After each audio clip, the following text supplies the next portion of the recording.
Hi, I'm David Crow. Thank you for tuning into episode 203 of my weekly radio show, The Infectious Myth. Email me at david.crow@theinfectiousmyth.com. That's Crow with an E. Join the discussion and like us at facebook.com/theinfectiousmyth. Follow us on Twitter and Instagram at infectiousmyth. Listen every Tuesday at 2 p.m. U.S. Eastern Time on prn.fm, or subscribe to the podcast using iTunes or another podcast program. You can listen to any of the last 5 episodes over the phone by dialing the U.S. number 701-719-0990 and just follow the instructions. Remember that you will be responsible if there are any long-distance charges. I don't know you're a listener until I hear from you, so send me a message letting me know how you stay in touch with the show and what you like about it. If you include your mailing address, I will send you a little thank you gift, which will be one of the bookmarks I make by hand, using my own photographs. If you'd like to sponsor this show, please contact me. You can make a one-time donation via PayPal using the email david.crow@theinfectiousmyth.com, or a monthly donation at patreon.com/infectiousmyth, and that's Patreon. We appreciate all our listeners, but if you want this show to continue to grow and improve, consider paying a small amount for the information that you're gleaning, for the support you get for some non-mainstream ideas, and the challenges you get to other of your ideas. If you'd like me to speak at a meeting of an organization you're a member of on just about any of the topics I've covered in my shows, I'd be happy to discuss this with you. I appreciate you commenting. I really appreciate you suggesting guests. I appreciate your financial support as well. Thank you for listening and for recommending this show to your friends. And now for some feedback. Lawrence wrote about the Jacob Stegenga show, Jacob's book, Medical Nihilism. He writes, "At one time I believed in HIV and AIDS, then I learned it wasn't true. Then I thought they were targeting gay men. All this was done to harm gay men. Then I learned about vaccines for babies. Wow, gay men and babies. Then I learned about breast cancer in women. So, gay men, babies, and women. Then hypertension and cholesterol. The elderly, men, prostate cancer. I'm seeing the same thing over and over again for everyone, just different so-called diseases.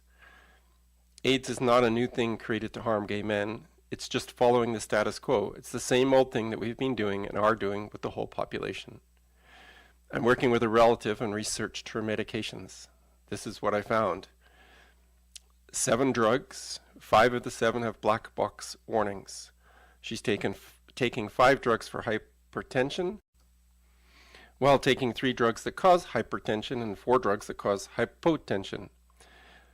She's taking 1 drug for angina pectoris, while taking 3 others that cause angina pectoris. Taking 1 drug to prevent acute myocardial infarction, while taking 4 that can cause it. She's taking 4 drugs that can cause cardiac failure, which means heart failure and death. She's taking 5 drugs that can cause hepatitis and hepatic failure, acute liver failure, which means death. She's taking 4 drugs that can cause impaired renal function or failure, which could mean diabetes, dialysis, and then death. And she's taking 2 drugs that cause bradycardia, which slows the heart. It's a slow death. Ray, on episode 201, Dick Ablin talking about PSA. The show was almost unlistenable because of all the background noise while your guest was speaking, while you were crystal clear. I don't know if he was rattling papers outdoors in the wind or it was a bad connection. Please address such disturbances in future shows by asking what the problem is. If it's a bad connection, dial a second time. Yes, Ray, apologies for that. I don't know what the problem was, but it was in the phone line. It was nothing that he did and nothing on my system. As you could tell, my connection was good. I probably in the future, facing the same thing, I probably would try a different phone line, Skype. There's lots of options.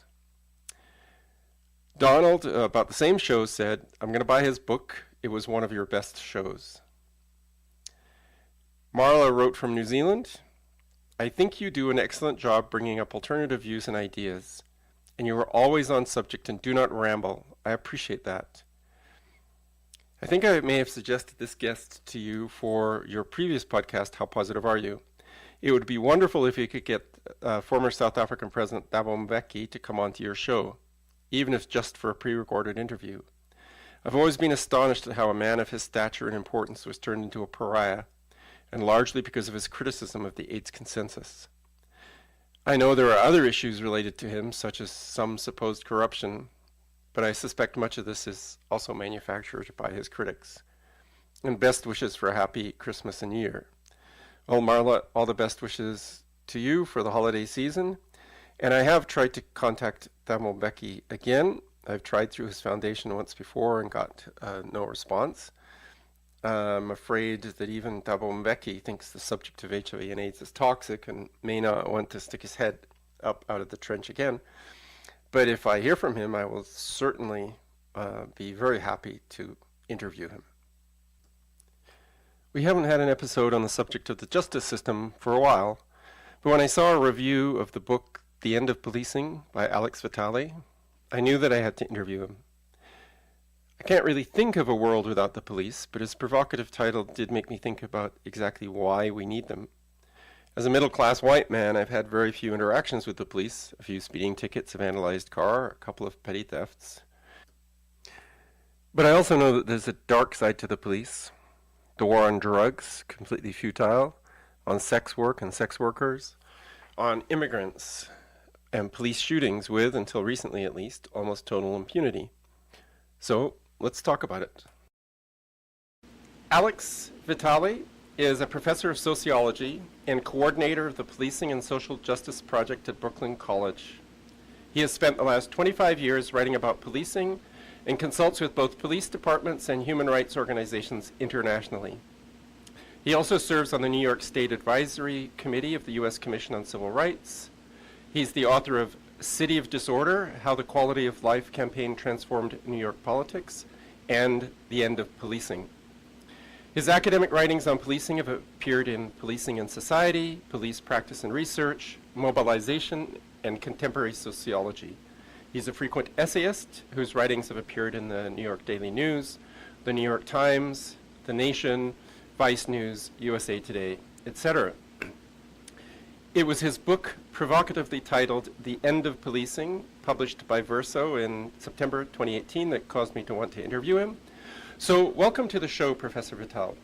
Thank you.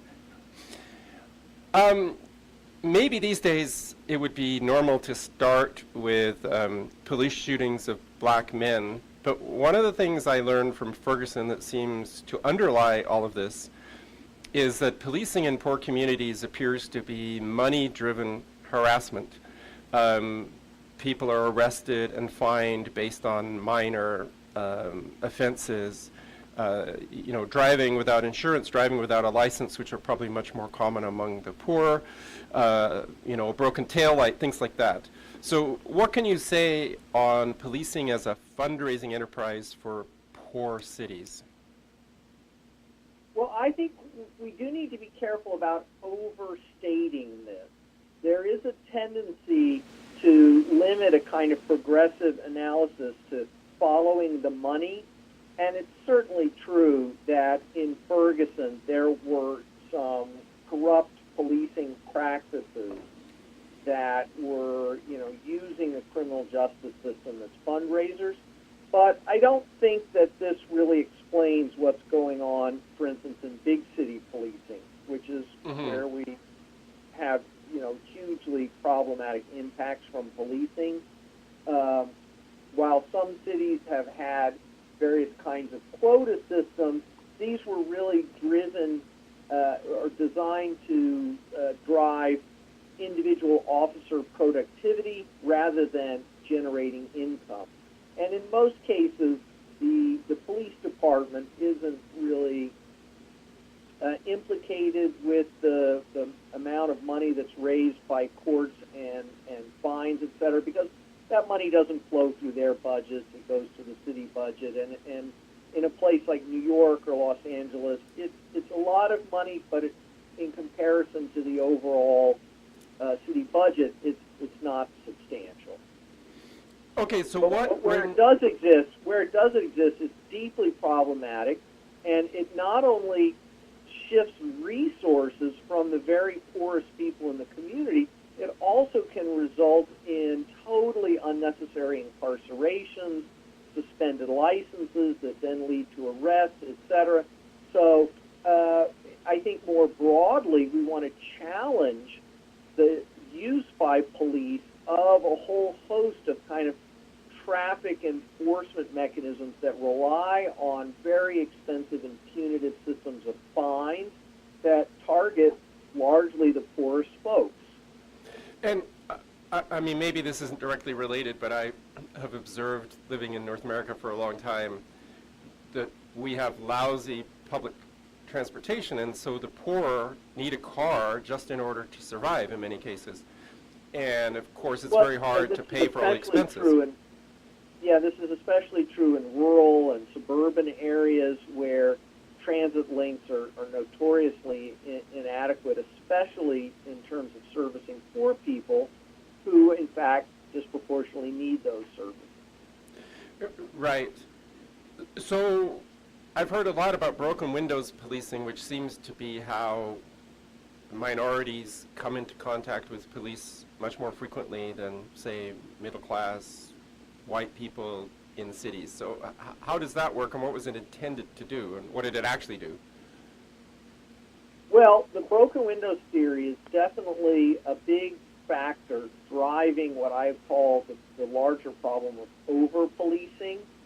And this is a deeply conservative hypothesis that was laid out not in an academic journal or book, but in a magazine article, and never really been backed up by any independent testing, any peer-reviewed research. And it basically says that if we allow too much individual freedom and unregulated public behavior, that this will lead to severe criminal activity, and that the best way to deal with this is to use the police as a tool of enforcing moral standards of, appropriate public behavior. And this leads to millions of punitive contacts between police and the public over very minor and sometimes even non-criminal behaviors. And there's just no evidence that this enforcement does anything to reduce serious crime. And I mean, can you give us some examples? Can you give some examples of some of the trivialities that could be criminalized? Sure. Well, here in New York, for many years, the leading things that would get you arrested were, being in the park after dark, failure to pay the $2.75 transit fare, drinking an alcoholic beverage in a public space. These are things that may be, technical violations of the law, but are hardly major criminal activities, and yet it has driven hundreds of thousands of people into the criminal justice system in ways that have been incredibly disruptive to their everyday lives, and has generated a huge amount of resentment by the public that's been targeted in these quality of life enforcement efforts. Yeah, and again, if you have economic means, then if you want to drink, you can drink at home in your backyard or inside your house, and nobody will bother you.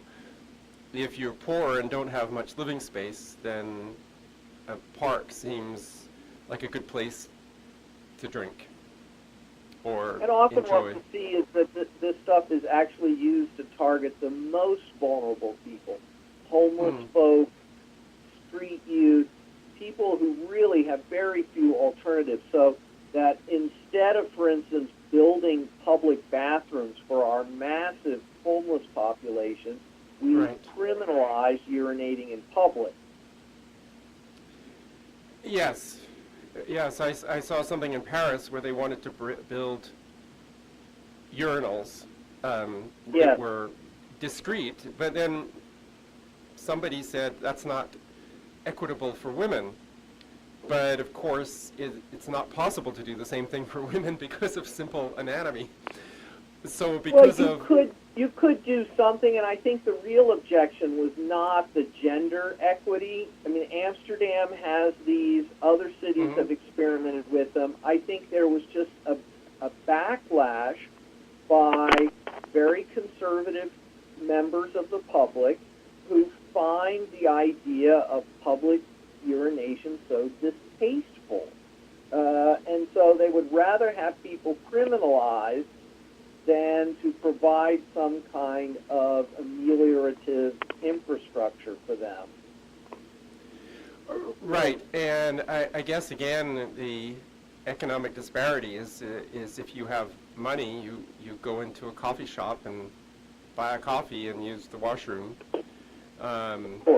Whereas if you're poor, there may not be any coffee shops in your area, and if you come in looking grubby, you might get kicked out. Well, and in the situation in Paris, it was really the issue they were trying to address was often nighttime behavior. When many places were closed, and young people who'd been out drinking were forced to urinate in public because there literally was no place for them to go. And so this seemed like a good solution, but people on moralistic grounds have opposed it. Right. Okay, well, let's talk about shootings by police. How much more likely are you to be shot by police in America if you're a black man versus a white man or woman, based on the differences in populations? I believe the latest research I saw was about 18 times more likely. Now, yeah. Go ahead. No, go ahead. And is this is the total shootings by police? Is there a big disparity between the number of people shot by police in America per capita, say, and other modern, industrialized countries like Europe, for example?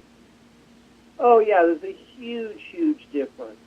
And one of the things, in addition to the racial disparities, I think it's incredibly important to point out that between a third and a half of those people who are killed in the U.S. by police have a mental health problem. And that there's a real question of why the police were ever called for in the first place in these situations. Well, this is one of the points you make in your book, is that when there's a problem in America, and it's not just America, I think this occurs a lot in other countries, it tends to be, why don't we have the police handle that problem? And I mean, in your book, you seem to be saying from the title that that's never the right thing to do. I guess we can have that discussion a bit later. But it does appear that mental health issues are being dealt with by police because somebody's making a disturbance in a public place, and who do you call? There's really nobody else to call, right, who can deal with the situation in the present day. You know, there are two problems. One is that we have such a lack of baseline community-based mental health care that more and more things become a crisis. So that if we had this community-based care, we wouldn't have so many emergency calls. And then when we do have emergency calls, instead of sending a trained mental health worker, we send armed police.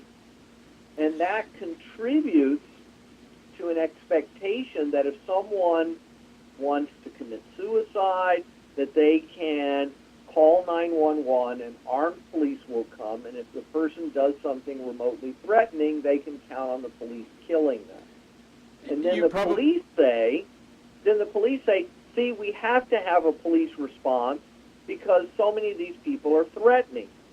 Yeah, but this is all because of all the failures that have come before.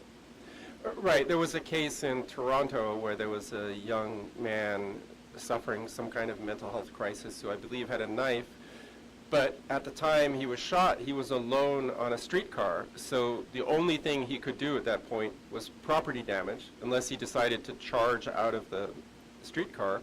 But they shot him inside the police car, inside the streetcar, pardon me, as if they couldn't think of any other way to get him to calm down, or, to somehow separate him from the knife without having to kill him.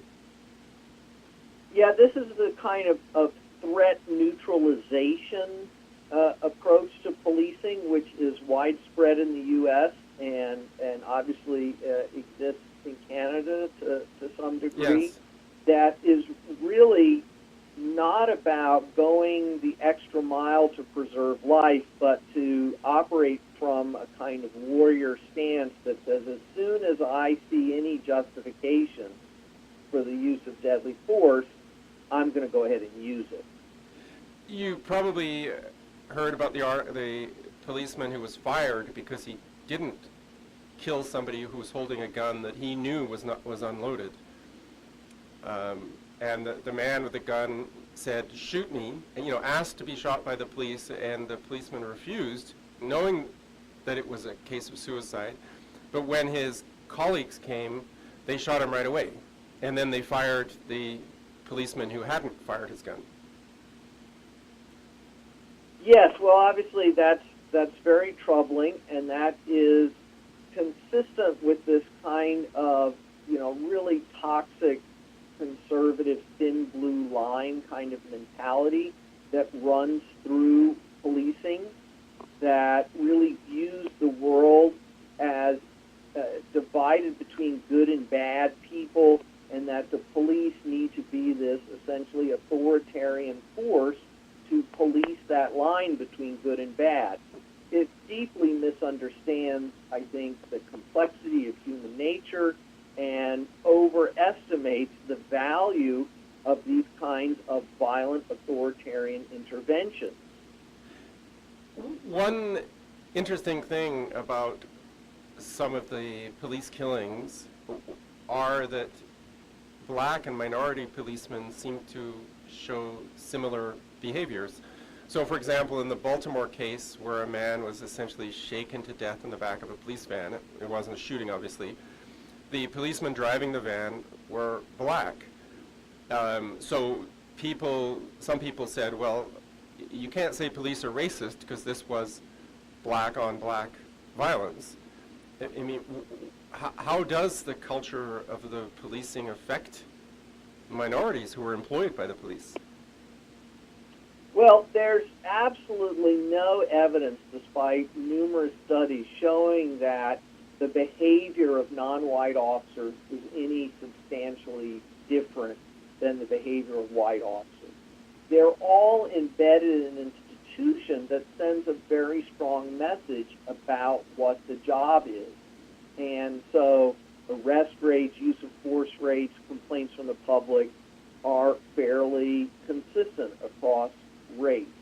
The racism is not really at the level of individual bias among officers, even though we have such bias, and we find it all the time. We just found some emails in St. Louis, and it's a common occurrence to find racist language and messages among police, but the real problems of race are much deeper than that. And this is why I really object to things like implicit bias training, because it assumes, A, that the bias is at the individual level, and B, that it's implicit. So both of these, I think, are inaccurate. And what we need to do is we need to ask the bigger question of why it is that problems in poor and non-white communities are overwhelmingly turned over to the police to deal with, while problems in wealthy areas get dealt with in other ways. And so when we rely on criminalization as our primary mechanism for solving community problems, we're going to exacerbate racial inequalities. And that's exactly what we've seen over the last 40 years, is this expansion in the use of policing to address every problem in communities of color in poor areas. Another striking thing about the American police services is just how many they are. I was trying to think, in Canada, for example, we have a national police force, we have a couple of provincial police forces, and some large cities, most large cities have their own police force, but that's about it. But in America, it seems like every small town, every county has a police force. And does this have an impact on how policing is done?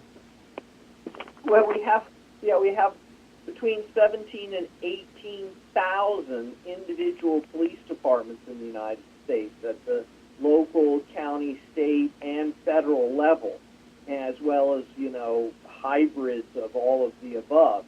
And they all have different procedures, different training, different hiring processes, and this makes any kind of oversight or creating national standards extremely difficult. People have looked to the U.S. Justice Department to, oversee policing, but at the best, they come in, they take on a particular department, they try to get some improvements in that department, but the other 6 departments next door are basically under no obligation to abide by what's been, done in this other department. And then we find a huge amount of backsliding and ineffectiveness in these federal interventions in the first place. So really, it's a huge problem. Local politics play a tremendous role in determining police priorities, and it's often, deeply problematic. A couple other things about that is, one is it would obviously be much easier for a policeman who gets in trouble, an unwarranted shooting of a civilian or something like that, to move to another police department. And also, does it mean that a lot of police don't live in the area they're policing? So in terms of moving around, this is an issue. Some people are working on it. There needs to be some kind of a national database of officers who've been fired for cause and some system for, looking at past complaints against these officers. In terms of, I'm sorry, what was the second issue? How many officers, what are a lot of police officers in the United States policing an area that they don't live in? Like I understand in New York. Right, the residency. So that's a mixed question. Increasingly, police do live in the jurisdictions that they police. There are some concerns in the big cities about assigning patrol officers to neighborhoods that they grew up in, because there is a history of that leading to low-level corruption. Okay. Because what happens when your best friend from high school is the local drug dealer and you're the cop on the beat? So in New York, for instance, about a majority of officers now are from the 5 boroughs, but they still make an effort not to assign those officers to the neighborhoods that they live in. That's interesting. Well, let's talk about interactions between the police, the U.S. police and the military. The U.S. has a law called posse comitatus, which says that the military can't do policing, but it doesn't seem to be stopping the police from becoming more and more militarized. Well, and it hasn't even stopped the military from engaging in policing. We've seen a lot of erosion of posse comitatus. The war on drugs has been a huge driver of all of these processes, and also border policing.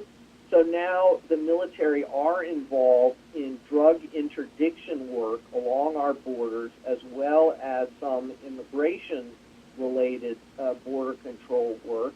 And this has led to some shootings and deaths, and there's almost no basis for accountability in these kinds of situations, and it really is worsening the problems of policing. having said that, there's a great new book by Nicole Siegel at Indiana called Violence Work that points out that distinctions between civil and military and public and private policing are never as black and white as we want to think that they are, or as that we're led to believe that they are. That policing has always had militaristic elements to it, just as armies have always had policing qualities. And so this can change in degree, but I think the problems of policing in the U.S. are not because they have too many bits of military equipment. I think the problem runs much deeper, and once you tell the police to have a war on drugs and a war on crime and a war on terrorism and a war on gangs and a war on disorder, you're going to get deeply problematic policing, whether or not they have tanks and body armor and stuff like that. Well, maybe we can, your book goes into a lot of the wars that America is having on. You listed some of them. I listed the war on sex work, the war on drugs, the war on gangs, the war on illegal immigrants. So what would happen if we removed the police, say, from the war on sex work? I guess that would mean that we would decriminalize prostitution. Would that result in the decline and fall of the American empire? I don't think so. You know, sex work has been fully decriminalized in New Zealand, and civilization has not come unglued as a result, nor has it led to an increase in sex work. In fact, it's resulted in a lot of very positive things. The lives of sex workers are improved. The risks of violence and the spread of disease are diminished. These sex workers can have the ability to organize for better wages and working conditions, improve safety, etc. And I think we need to take a kind of harm reduction approach that says that anyone who's talking about abolishing sex work is totally naive and living in a fantasy world. Sex work has always existed.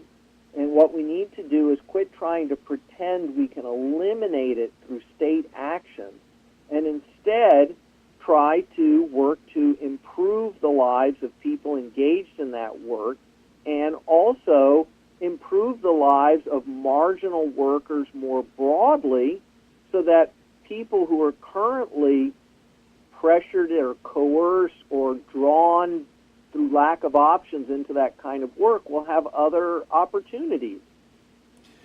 Right, and if sex work was regulated, it would probably be much easier to deal with people prostituting minors, for example, or shipping in immigrants from another country in kind of a quasi-slavery situation to act as prostitutes.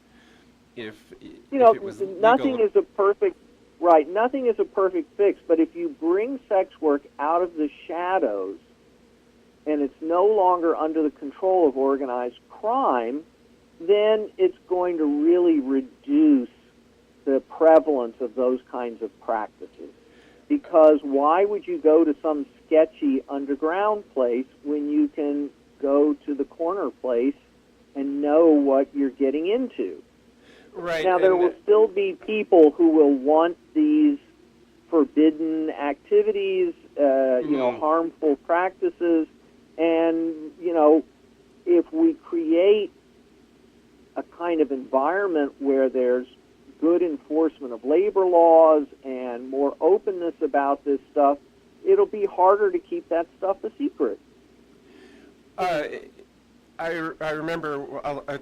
maybe next we can talk about the war on drugs, but I remember somebody talking about in Amsterdam, where they have these marijuana cafes, saying that if you're running a marijuana cafe and you let minors in, you're going to lose your license. So you've now sort of privatized the desire to keep minors out because you don't want to lose your license, as opposed to completely completely criminalizing it, in which case the drug dealer, whatever he does is illegal, so he doesn't care if he's selling to a 12-year-old or an 80-year-old. If you pay the money, he'll sell it to anybody. Also, that's all true, and also, if we bring it out of the open, there's more opportunity to utilize informal systems of social control. Basically, commonly held standards about appropriate public behavior. And when we turn things over to the state, we really undermine those informal social controls. Right. I guess if we talk about alcohol, there's been a big, over maybe the last 30 years, a big drive to stop people drinking and driving. And that's been mostly, although, there's been police stopping people and checking, doing breathalyzers, but a lot of it has been through social pressure. Bars have encouraged people to have a designated driver, and they'll call a taxi and that kind of thing. It's not been a completely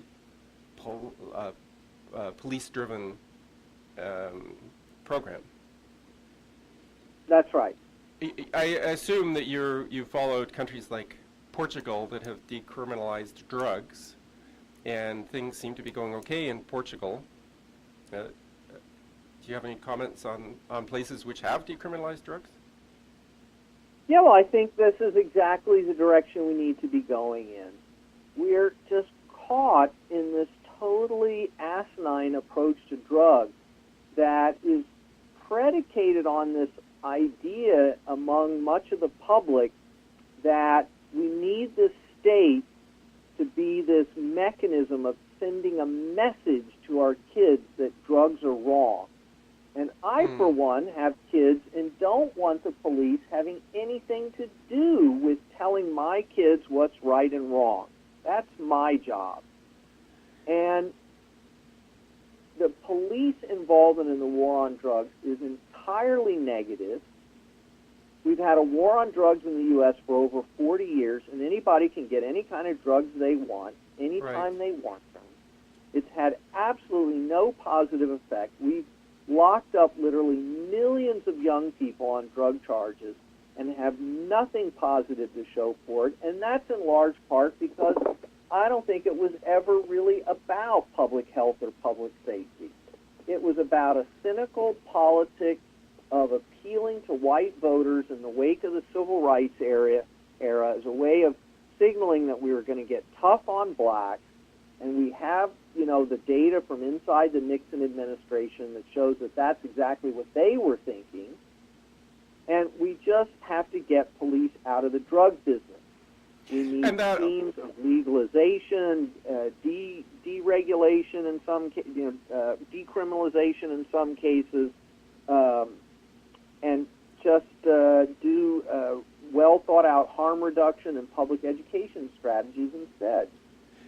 It sort of relates to things like stop and frisk. If you do stop and frisk in poor areas, black minority areas, and you don't do stop and frisk in wealthy white areas, then you're going to find more drugs on black people, which reinforces the notion that you need the war on drugs to stop black people from taking drugs.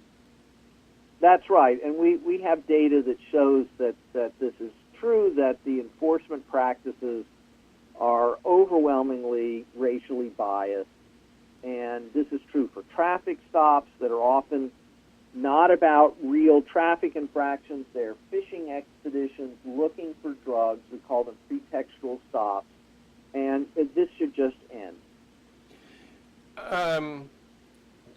Okay, so gangs are not something that most people can see a positive side to. President Trump has talked about, MS-13 and the horrible people there are. Is the war, what's wrong with the war on gangs? It doesn't seem like there's anything positive about gangs. So well, shouldn't we first be of all, happy? there's a deep confusion about what gangs are. And often gangs are whatever people in power think need to be targeted. And it's almost entirely, young people of color. So that when young people of color act in antisocial ways, it gets labeled gangs, and then the message is that these are, sociopathic super predators that will only respond to, harsh punitive measures. In reality, the gang situation and youth violence and delinquency more broadly are much more complicated and nuanced than that, and gang suppression policing has never been shown to be effective. In fact, there are many people who argue that it actually hardens gang identity and makes gangs more violent, because then the focus of the gang is not just socialization and mutual protection. It becomes a war on the cops, a war with the cops, this constant battling with the cops. And this really makes these young people and their collective activities more dangerous. People have tried gang injunctions and databases. This stuff just doesn't work, and it's deeply discriminatory.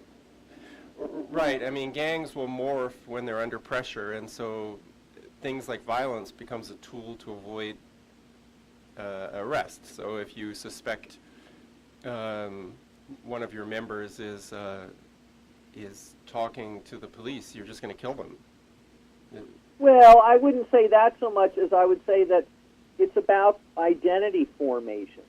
So young people are searching for their place in the world, and gangs are a way for them to manage that, because their home life often is not appealing or may actually be dangerous and destructive. And so they're trying to form some identity, and left to their own devices, they will group up to hang out together, play ball, walk to school together. If there's pressure from other young people, they will also get into fights to defend their territory. But when the police start harassing them, the identity of the gang becomes, we stand up to the cops because they're mistreating us. And then the people who become more popular and powerful within these groupings are the ones who are the most effective at standing up to the cops, being tough. It used to be the kid who could throw a good party, who had access to a good DJ turntable. These were the popular kids. But now it becomes about who wants to fight with the cops, who wants to act tough. And it can just really spiral in a bad direction from there. Other countries that have less armed police, what difference does that make to the life of people in those countries? If police in America are all armed, but in some countries like the UK they're not, I mean, what difference does this make? Well, it means that a lot fewer people get killed. But, of course, it's complicated by the fact that, the U.S. is a very violent place. Our whole history is one of violence from top to bottom. Our government is a huge user and exporter of violence. To have these politicians wag their fingers at young people and say, violence never solved anything, while bombing half a dozen countries around the world simultaneously is a gross hypocrisy, and should be pointed out as such. So violence is cooked into the American way of life, and we have to address that violence at all levels, not just wagging our fingers at kids who get into fistfights after school. And it seems like it's a bipartisan issue. Everybody's talking about George Bush Sr., who just died, and his approach to the war on drugs and things like that. But Bill Clinton, who was a Democrat, also upped the war on drugs and comments on super predators, things like that. I mean, is there a change in politics now, or have the Democrats at least decided that more and more policing is not a good thing? I don't think so. I mean, there is some recalibration going on, and you do see some Democratic officials at the local level, pushing back against some of the worst of this. And we see marijuana legalization expanding increasingly, which is great. But we have a long way to go. I mean, the politics of Clinton's '94 crime bill remain very powerful and very destructive and largely bipartisan. And we continue across the U.S. to treat community problems as problems that can only respond to policing. And as long as we do that, policing is going to be this deeply corrosive force in these communities. So were you serious when you wrote the title of your book, The End of Policing? Do you think a country could survive with no policing? Even if you admit that there's over-policing, is this tongue-in-cheek, or do you really think that we could get rid of the police and still have a civilization? Well, policing is a fairly recent invention. It's less than 200 years old. So we had plenty of world civilization without police, as we understand it today. The title has a kind of double meaning. Part of it is end of policing in the sense of means and ends. Like, what is the end purpose of policing? What do we really want it to accomplish? But the other is definitely signaling that for so much of what police do today, the solution is not, training and a better attitude. It's just quit using them. And I think where we draw the line on that is an empirical question. I think a vast majority of what police do today is counterproductive and should be eliminated and replaced with community-based strategies that treat people with as much dignity and respect as possible and really get to the root causes of the problems that we have. And if we were serious about doing that, then let's see what's left at the end of that where we still need armed police. Yes. I guess the first thing to get rid of is things like prohibition of marijuana, which if it has any harms, and that could be a long argument, they're much less than the war on marijuana has caused. For sure. There are definitely drugs that are very corrosive, but on the other hand, we sort of have this, we're handing out prescriptions for opioids still, when those are the most dangerous drug, and we have this kind of schizophrenia. Well, that's a legal drug, and that's illegal, but often drugs have gone from legal to illegal once they became too big of a problem. But making them illegal hasn't made them go away. That's right. Nor has it made, it's created a number of problems, such as gang violence related to the drug war, plus people don't have any quality control over what they're ingesting. And I think a lot of deaths from opioids have been because people didn't realize how potent the drug was, because if drug companies can do one thing, that is quality control on the chemicals that they sell. Yeah, if we make heroin legal, possibly available through a doctor's prescription, we'll see a plummeting of overdoses. We'll see a reduction in usage. We'll see a reduction in secondary infections from the sharing of needles and other unsafe practices, and it will just be a huge public health improvement. And I think we can, Go ahead. Yeah, I think we can see that with alcohol and cigarettes, where there's been a lot of social pressure to use them less or more responsibly. There's been a big decline in cigarette smoking, but it was done while cigarette smoking was completely legal. What if cigarettes had been abolished? Right? Would we actually have more people smoking cigarettes now than under the environment of making it legal, but applying social pressure to tell people about the health effects and to prevent people from smoking in public places, things like that? Well, we don't. It's not clear if we'd have more or less, maybe neither, but we would have more dangerous practices associated with, and we will turn the whole market over to criminal enterprise. Right. And that comes with all kinds of problematic stuff too. Well, a lot of people getting killed because of gang wars or violence between the police and the gangs, or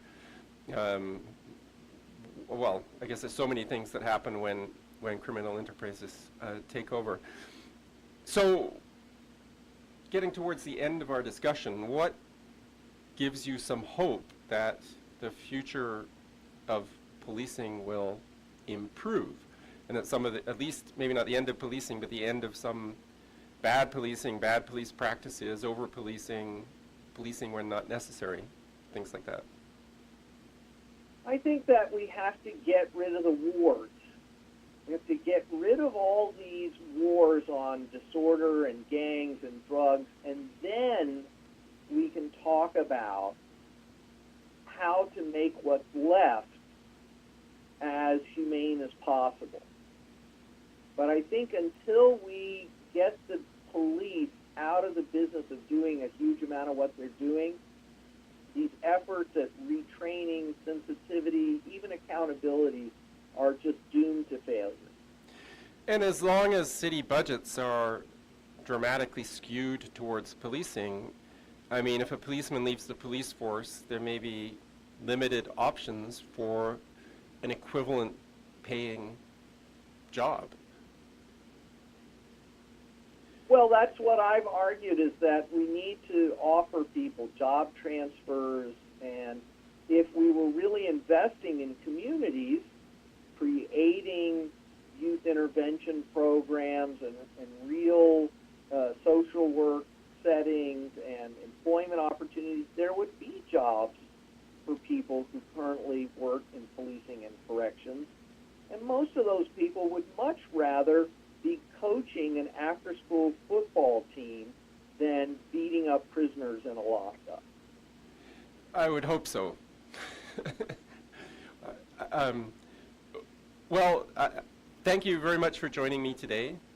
I found your book very interesting. It was a provocative title, but when you think about it, there's so many things that are policed that don't need to be, and so often it only makes situations worse. Well, thanks for having me on, and people can follow me on Twitter at @avitale. @avitale. I will include that in the show notes, and I will send you a link to the podcast when it's up next week. Great. Thank you very much, Alex. Goodbye. You bet. Bye-bye. Speaking of the justice system, or often the injustice system, one case that's getting a bit of attention, and it should be, is that of Cyntoia Brown, who was 16 when she killed a 43-year-old man who had taken her to his house for sex. She said she was scared for her life. The courts ruled otherwise. The U.S. Supreme Court has ruled that life sentences for juveniles are illegal, but the Tennessee Supreme Court has ruled that her 60-year sentence is not illegal because she can get parole after 51 years. Obviously, if she was genuinely in fear of her life, the conviction was wrong. But even assuming that she murdered someone for no justified reason, a 60-year sentence for a juvenile is vastly excessive. The fact that she was a poor black woman working in the sex trade, presumably as an underage prostitute, doesn't seem to have helped. Imagine a daughter of wealthy parents in the same situation, and just how many avenues the lawyers would have explored to eliminate or minimize the charges. There is still hope in her case, as the Sixth Circuit Court of Appeals is still considering it, and it's possible that a pardon could be issued by the governor. But it seems that courts are more likely to support the harsh justice system that is meted out to people who can't afford expensive lawyers. They seem to think that people would lose trust in the justice system if it overturned convictions more frequently. Maybe that's true. More directly related to policing is video of New York Police Department officers trying to tear away while successfully tearing away a 1-year-old from a mother who committed the crime of sitting on a floor in a Brooklyn food stamp office. She was also sent to jail, so now her 1-year-old is doubly traumatized. Even if the woman had been obnoxious, had disobeyed orders, the force exhibited by police was outrageous, just like the 60-year sentence given to Cyntoia Brown. These examples are both in the US, which has some of the worst excesses of policing and justice. But it's not just there. In Canada, the Ontario Human Rights Commission released a report on December the 10th, 2018, that showed despite black people making up under 9% of Toronto's population, between 2013 and 2017, they represented 28% of police use of force cases, 36% of police shootings, and 70% of police shootings that resulted in the death of a civilian. Thank you for listening to episode 203 of The Infectious Myth. It seems like every culture and religion has a holiday around this time of the year, so I wish you happiness with whatever you're celebrating. Time with friends or family, or doing something fun, or maybe all three. Maybe I'll go skiing to have some fun myself and deal with all the extra food I consume at this time of the year. If you have a comment, question, or suggestion for a future guest, please email me at david.crow@theinfectiousmyth.com. Like us at facebook.com/theinfectiousmyth.